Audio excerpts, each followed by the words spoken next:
नमस्कार। 1925 की विजयादशमी का दिन था। नागपुर की जमीन पर एक छोटा सा संगठन जन्म ले रहा था। डॉक्टर केशव बलिराम हेडगेवार जो कांग्रेस से जुड़े रहने के बाद हिंदू समाज को अलग दिशा देने के सपने देख रहे थे।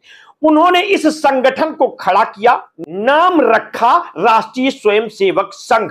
दावा किया गया कि यह एक सांस्कृतिक संगठन होगा, लेकिन इसकी शाखाओं के अनुशासन और विचारधारा में एक ऐसा बीज बोया गया जो आने वाले दशकों में भारत की राजनीति और सत्ता का निर्णायक चेहरा बन गया।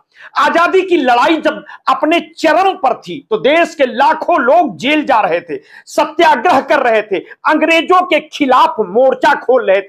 उस समय संघ ने अलग राह पकड़ी। ना 1930 के सविनय अवज्ञा आंदोलन में संघ का नाम आया, ना ही 1942 के भारत जोड़ो आंदोलन में कोई भूमिका रही।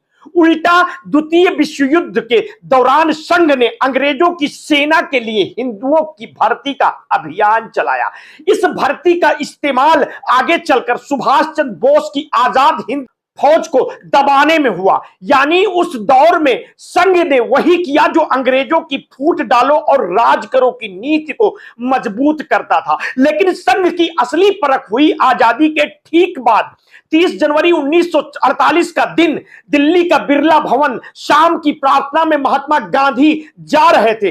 तभी भीड़ से निकलकर एक युवक ने नजदीक आकर उनके सीने में 3 गोलियां दाग दी। गांधी वहीं ढेर हो गए और यह युवक नाथूराम गोडसे था, हिंदू महासभा का कार्यकर्ता और लंबे समय तक संघ की शाखाओं से जुड़ा स्वयंसेवक, जिनका सपना था कि भारत में हिंदू, मुस्लिम और हर समुदाय समान नागरिकता भाव से रहे। उनके लिए गोडसे की नजर में यह सबसे बड़ा गुनाह था। उसने कहा था कि गांधी की नीतियां हिंदू समाज के खिलाफ थी और इसी नफरत ने भारत की आत्मा पर वार कर दिया। हत्या के बाद देश शोक और गुस्से में डूबा था। गृह मंत्री सरदार पटेल ने साफ कहा, आरएसएस की शाखाओं और नेताओं ने ऐसा सांप्रदायिक वातावरण बनाया जिसने इस हत्या की जमीन तैयार की। रिपोर्ट आई कि संघ के दफ्तरों में मिठाई बांटी गई। पटेल ने 4 फरवरी 1948 को आरएसएस पर प्रतिबंध लगा दिया। उन्होंने 11 सितंबर 1948 को गोलवलकर को पत्र लिखकर कहा कि आरएसएस के भाषण जहर से भरे थे। गांधी जी की मृत्यु पर मिठाई बांटना और खुशी मनाना इस संगठन की असलियत उजागर करता है। संघ ने बचाव में कहा कि नाथूराम गोडसे ने संगठन छोड़ दिया था, लेकिन सालों बाद उसके भाई गोपाल गोडसे ने इस दावे की हवा निकाल दी। उसने साफ कहा था कि नाथूराम ने कभी आरएसएस छोड़ा ही नहीं था और यह सिर्फ संगठन को बचाने के लिए गढ़ी गई कहानी थी। लगभग 1.5 साल बाद 11 जुलाई 1949 को यह प्रतिबंध हटा, लेकिन हटाने से पहले संघ ने कई वादे किए। संविधान और तिरंगे के प्रति वफादार रहेंगे, हिंसा से दूर रहेंगे, संगठन का लिखित संविधान बनाएंगे, सरसंचालक को लोकतांत्रिक ढंग से चुना जाएगा। लेकिन हकीकत यह है कि इनमें से ज्यादातर वादे कागज पर ही रह गए। सरसंघचालक आज भी चुने नहीं जाते, नामित किए जाते हैं। संविधान को आरएसएस ने उस समय विदेशी कहा, इसके खिलाफ संपादकीय छापे। तिरंगे को गोलवलकर ने अशुभ तक बताया और संघ मुख्यालय में 52 साल तक राष्ट्रीय ध्वज नहीं फहराया गया। इतिहास की विडंबना देखिए, सरदार पटेल को दिया गया एक और वादा भी टूट गया। संघ ने कहा था कि वो राजनीति से दूर रहेगा, लेकिन 1951 में श्यामा प्रसाद मुखर्जी के नेतृत्व में भारतीय जनसंघ खड़ा हुआ, जो संघ की राजनीतिक शाखा थी। आगे चलकर यही जनसंघ जनता पार्टी में घुला और फिर टूटकर 1980 में भारतीय जनता पार्टी बनी। कहने को सांस्कृतिक संगठन, लेकिन राजनीति की डोर हमेशा संघ के हाथ में रही। 2014 में नरेंद्र मोदी को प्रधानमंत्री पद का उम्मीदवार बनाने का फैसला भी संघ की मजबूरी से ही हुआ था।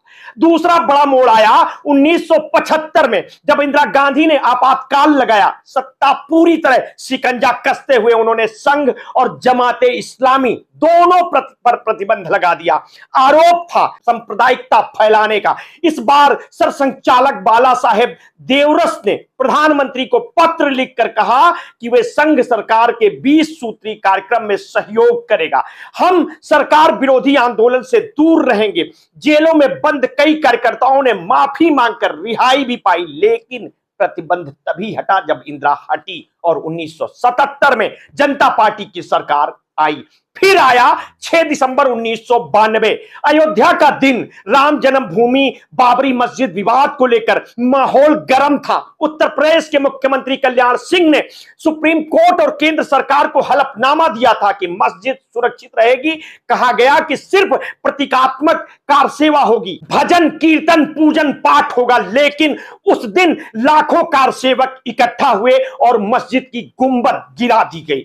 पूरा देश दंगों में जल उठा। सुप्रीम कोर्ट ने इसे अपनी अवमानना माना और कल्याण सिंह को प्रतीकात्मक 1 दिन की सजा दी। 2009 में लिब्राहन आयोग की रिपोर्ट आई। उसने साफ लिखा कि यह विध्वंस एक पूर्व नियोजित साजिश थी, जिसमें लाल कृष्ण आडवाणी, मुरली मनोहर जोशी, उमा भारती और आरएसएस बीएसपी के नेता शामिल थे। यानी प्रधानमंत्री नरसिंह राव ने अपनी किताब अयोध्या 6 दिसंबर 1992 में लिखा कि कल्याण सिंह का आश्वासन दरअसल एक धोखा था। केंद्र सरकार ने उसी वक्त आरएसएस बीएसपी और बजरंग दल पर प्रतिबंध लगाया, मगर संघ ने इसे अदालत में चुनौती दी। जून 1993 में जस्टिस पीके बहरी की अध्यक्षता वाले ट्रिब्यूनल ने कहा कि सरकार के पास ठोस सबूत नहीं है और प्रतिबंध हटा दिया गया।